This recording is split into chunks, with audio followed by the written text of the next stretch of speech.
साथियों नमस्कार, मैं हरिश्चंद्र बर्णवाल।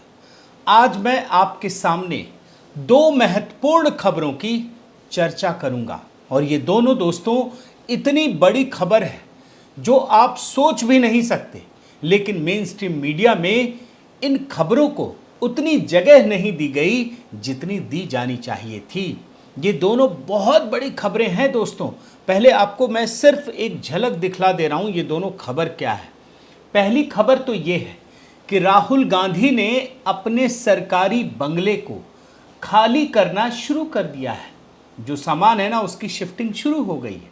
अब बेचारे जो कांग्रेसी हैं वो तो राहुल गांधी को बेचारा साबित करने में लगेंगे। तो ये आने वाले दिनों की एक बहुत बड़ी खबर है जिसकी झलक आज आपको दिखाऊंगा और ये बताऊंगा कि क्यों ये बहुत ही महत्वपूर्ण है। और दूसरी खबर जो सुप्रीम कोर्ट से आई, आपने इस खबर के बारे में जरूर सुना देखा होगा, लेकिन इसका महत्व कितना है ये किसी ने नहीं समझाया। लेकिन आप यकीन मानिए दोस्तों, ये दोनों खबर एक क्रांतिकारी खबर है, एक बहुत बड़े बदलाव की आहट है। भारत में दशकों तक जिस प्रकार की राजनीति होती रही है उस राजनीति को बदलने की ये दोनों खबरें हैं। लेकिन मैं इन खबरों के बारे में आपको कुछ बताऊं, डिकोड करूं, उससे पहले आपको प्रधानमंत्री मोदी के कुछ बयान सुनाता हूं, क्योंकि आपको तभी पता चलेगा कि ये बदलाव आ क्यों रहे हैं। आप ये समझिए दोस्तों कि प्रधानमंत्री मोदी ने कल यानी हनुमान जन्मोत्सव के दिन 6 अप्रैल को भारतीय जनता पार्टी का स्थापना दिवस भी होता है, और उस मौके पर उन्होंने कार्यकर्ताओं को जब संबोधित किया तो साफ कर दिया और बड़े ही कड़क लहजे में कि परिवारवाद और भ्रष्टाचार को लेकर उनकी मंशा क्या है। आप उनके बयान को सुनिए, तब आपको बताता हूं। जब भ्रष्टाचार की बात आती है, परिवारवाद की बात आती है, कानून व्यवस्था की बात आती है, तो भाजपा उतनी ही संकल्पबद्ध हो जाती है मां भारती को इन बुराइयों से मुक्ति दिलाने के लिए। कठोर होना पड़े तो कठोर भी हो। प्रधानमंत्री मोदी के इन बयानों को, इन शब्दों को बड़े ध्यान से समझने की कोशिश कीजिएगा दोस्तों, अभी इसके अर्थ पता चलेंगे। सामान्य रूप से पीएम इस तरह की बात और इस तरह की भाषा का इस्तेमाल नहीं करते हैं, और उन्होंने ये इरादा भी साफ कर दिया है कि इस समय राजनीतिक इच्छा शक्ति की कोई कमी नहीं है भ्रष्टाचार को लेकर। और इसीलिए इससे ठीक कुछ दिन पहले 3 अप्रैल को सीबीआई की डायमंड जुबली में जब अधिकारियों को संबोधित किया तो उन अधिकारियों को ये एहसास कराया कि आपको पता ही होगा कि आप किन लोगों से पंगा ले रहे हैं। लेकिन साथ ही ये भी कह दिया कि अब जब आपने कदम उठाया है तो आपको भी 56 इंच का सीना लेकर काम करना है। आप सुनिए उनका ये बयान। आपको कहीं पर भी हिचकने, कहीं रुकने की जरूरत नहीं है। मैं जानता हूं जिनके खिलाफ एक्शन ले रहे हैं वो बहुत ताकतवर लोग हैं। और एक बात याद रखिए दोस्तों, जब प्रधानमंत्री मोदी कोई कदम उठाते हैं ना तो आधे अधूरे मन से नहीं उठाते हैं, पूरी शक्ति के साथ उठाते हैं, क्योंकि उनको पता है दोस्तों कि नीयत में कमी नहीं है।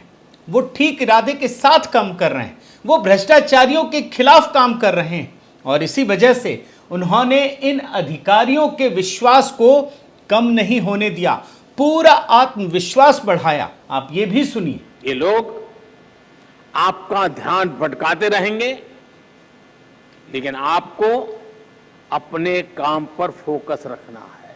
कोई भी भ्रष्टाचारी बचना नहीं चाहिए। और एक बात ये भी याद रखिए दोस्तों, जब राजनीतिक रूप से कोई चीज दिखने लगती है, जैसे आपने कई बार मैंने भी आपको दिखाया है कि यूपी चुनाव से पहले कोई एक्शन होता था तो अखिलेश यादव कैसे धमकी देते थे कि सत्ता बदलेगी तब याद रखना। ऐसे ही कांग्रेसी भी बोलते थे, कई नेताओं के मैंने बयान सुनाए हैं। तो ये बात याद रखिए कि ये जो धमकी और बदले की भावना वाली कार्रवाई है ना, उसका एहसास भी प्रधानमंत्री मोदी को है, लेकिन वो अधिकारियों को ये बताते हैं कि आपको डरने की जरूरत नहीं है, क्योंकि आप जो भी काम कर रहे हैं वो सही नीयत के साथ काम कर रहे हैं, कानून के मुताबिक काम कर रहे हैं, संविधान सम्मत कर रहे हैं। आप सुनिए इस बात बयान को भी। देश आपके साथ है, कानून आपके साथ है, देश का संविधान आपके साथ है।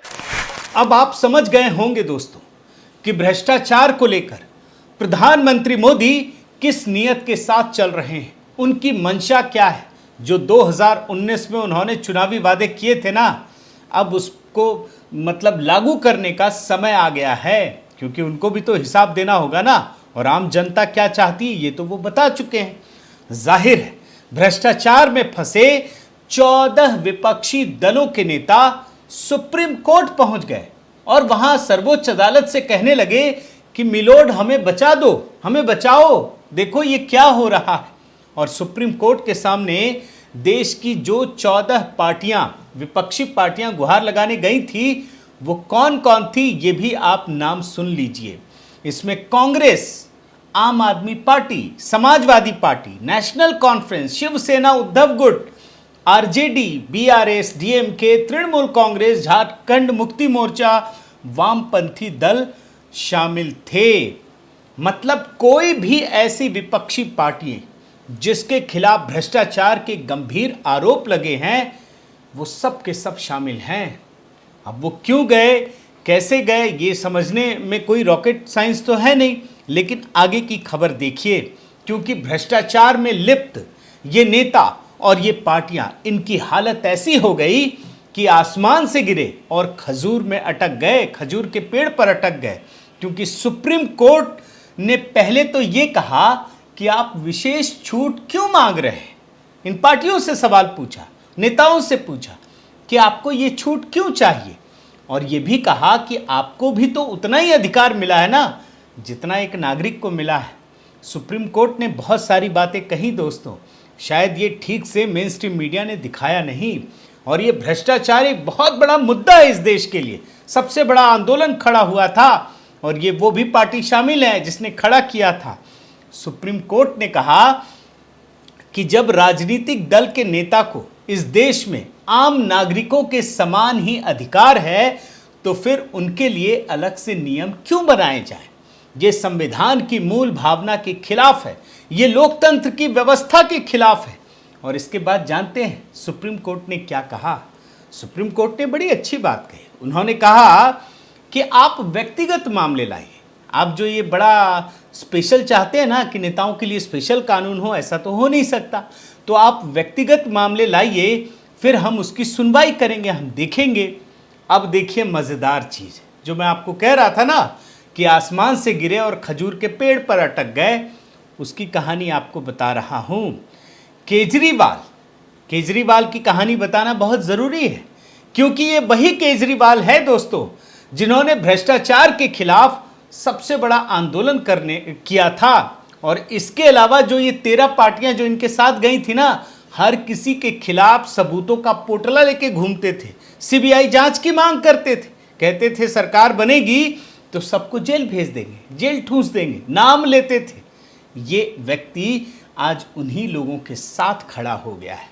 अब आगे देखिए, सुप्रीम कोर्ट की जब बात हुई तब मैं आपको बता रहा हूँ, केजरीवाल जी सत्येंद्र जैन को पद्म पुरस्कार देने की मांग करते थे ना। इनके ये पूर्व मंत्री जब भी अदालत की चौखट पर पहुंचे, और एक बार नहीं कई बार उनकी जमानत याचिका खारिज कर दी गई, और ये कल भी हुआ, आप देख लीजिए। इसी प्रकार से इनके एक और मंत्री रहे हैं, मनीष सिसोदिया, भारत रत्न देने की मांग करते थे। इनकी भी जमानत कोर्ट से जब्त हुई है, इतने सबूत मिले हैं। अब आपको मैं बाकी पार्टियों का हाल बताता हूं। ये जो 14 पार्टियां पहुंची है ना, इसमें कांग्रेस का ही नेतृत्व है, ये मान के चलिए। कांग्रेसी कल्चर ही बाकी पार्टियों में गया है। तो आप देखिए, कांग्रेस की सोनिया गांधी सबसे बड़ी नेता, राहुल गांधी, इनसे ईडी ने जो पूछताछ की वो भी इन्हीं नियमों के तहत हुई, और कोर्ट ने ही उन्हें जमानत दी है। यानी सारी चीजें कोर्ट के जरिए हो रही हैं। इसी तरीके से कांग्रेस के नेता और पूर्व गृह मंत्री पी चिदम्बरम को कोर्ट ने ही तिहाड़ जेल भेजा था। कोर्ट के ही आदेश पर दोस्तों बिहार के उप मुख्यमंत्री को इन जांच एजेंसियों के सामने पूछताछ के लिए हाजिर होना पड़ा। आप रिपोर्ट में बड़े ध्यान से देखिएगा, दिल्ली हाई कोर्ट ने कहा था। और इतना ही नहीं, तेलंगाना के मुख्यमंत्री केसीआर की बेटी के कविता, जो सीबीआई और ईडी जांच का मजाक उड़ाती है, वो भी शराब घोटाले से बचने के लिए सुप्रीम कोर्ट तक पहुंची। लेकिन साक्ष्यों को देखते हुए सुप्रीम कोर्ट ने भी उनकी बात नहीं सुनी और उनको जांच एजेंसियों के सामने पूछताछ के लिए जाने का आदेश दिया। अब इन कहानियों को देखने के बाद आपको इतना समझ में आ गया होगा दोस्तों कि ये जो नेता हैं, ये जो पार्टियां हैं, इन्होंने मोदी से बचने के लिए जो खेल खेला था, वही खेल इनके गले की फांस बन गया है, गले की हड्डी बन गया है। और ये बात याद रखिए, इनको तो सुप्रीम कोर्ट से भी एहसास हो गया कि अब आप कोई वीआईपी नहीं हैं, आप भी आम नागरिकों की तरह हैं। और एक बात आपको याद होगा कि मोदी सरकार ने सत्ता में आने के बाद लाल बत्ती वाला जो कल्चर था वो खत्म कर दिया था। और क्या कहा था, अब वीआईपी नहीं, ईपीआई चलेगा, यानी वेरी इंपॉर्टेंट पर्सन की जगह एवरी पर्सन इज इंपॉर्टेंट, यानी आम आदमी को ताकत देने का काम किया गया था। अब उसका आपको एक नतीजा दिखाता हूं। राहुल गांधी को अब अपना बंगला छोड़ना पड़ रहा है। एक ही परिवार के तीन लोग, राहुल गांधी अकेले हैं, मां सोनिया गांधी वो भी अकेले ही हैं, दोनों को अलग अलग बड़ा बड़ा बंगला। और उसके बाद प्रियंका वाड्रा को, उनकी बहन, जो किसी भी सरकारी पद पर नहीं थी, कांग्रेस के भी किसी पद पर नहीं थी उस समय, तब भी उन्हें बंगला मिला था। यानी तीनों को अलग अलग, ये वीआईपी कल्चर था। ये वो भावना थी जिसमें ये मान लिया गया था कि सरकारी संपत्ति तो हमारी ही है। ये उस भावना के अनुरूप था। लेकिन आप देखिए, पहले बहन प्रियंका को बंगला खाली करना पड़ा। इसके बाद जैसे ही राहुल गांधी की सदस्यता खत्म हुई, बिल्कुल आम नियम कानून के तहत उन्हें भी अपना बोरिया बिस्तर समेटना पड़ रहा है। और ये मत समझिए दोस्तों कि राहुल गांधी बेघर हो जाएंगे। ये बड़े लोग हैं, आप ऐसे नहीं समझ सकते। क्यों? क्योंकि वो अपने बंगले से शिफ्ट होकर अपनी माँ के घर में शिफ्ट हो रहे हैं। और उनकी माँ के घर का पता है 10 जनपथ। अब एक बात आप ये भी जान लीजिए कि 10 जनपथ है क्या। 10 जनपथ कोई सामान्य बंगला नहीं है।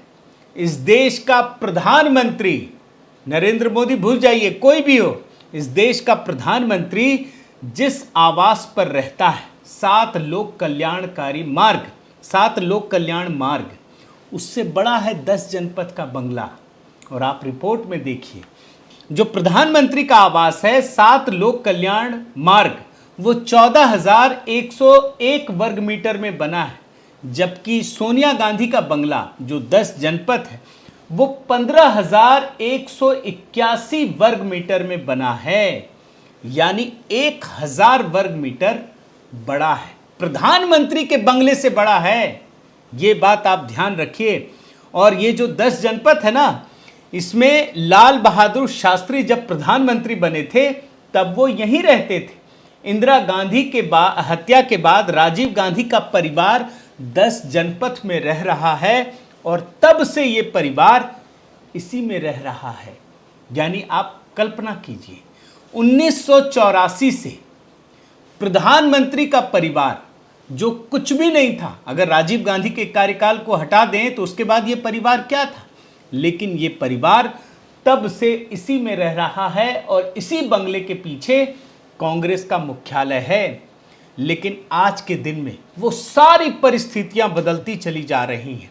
अब राहुल गांधी भी एक आम नागरिक की तरह हैं और ये प्रधानमंत्री मोदी का संकल्प ही है दोस्तों कि उन्हें ये सारी चीज़ें सामने देखने को मिल रही हैं। सुप्रीम कोर्ट का आदेश आया और अब तो ये भी खबर आ गई है कि वायनाड में जो उनको सरकारी सुविधाएं मिल रही थी, चूंकि अब वो सांसद नहीं रहे तो वो सुविधाएं भी खत्म होनी चाहिए और वो हो रही हैं। तो कुल मिलाकर साथियों, एक बात ध्यान रखिए कि इस देश के आम नागरिकों को दशकों तक अंधेरे में रखा गया। और ये जो बड़े बड़े लोग हैं ना, वो दिखते तो आम लोग जैसे हैं, लेकिन आम जन है नहीं। ये धोखाबाजी अरविंद केजरीवाल ने खुलकर दी थी। ये जब गरीबों के पास जाते हैं ना, तो पिकनिक मनाने जाते हैं। गरीबी से इनका कोई लेना देना नहीं। लेकिन जब से प्रधानमंत्री मोदी का काल आया है, तब से ये सिद्ध हो गया है कि इस देश में कोई बड़ा नहीं है, कोई छोटा नहीं है, सब के सब इस कानून के सामने एक समान है। बहुत बहुत धन्यवाद दोस्तों। आपसे निवेदन है कि आप मेरे इस चैनल को ज़रूर सब्सक्राइब कीजिए, लाइक कीजिए, शेयर कीजिए, कमेंट कीजिए और इस बेल आइकन को प्रेस करना मत भूलिएगा। नमस्कार।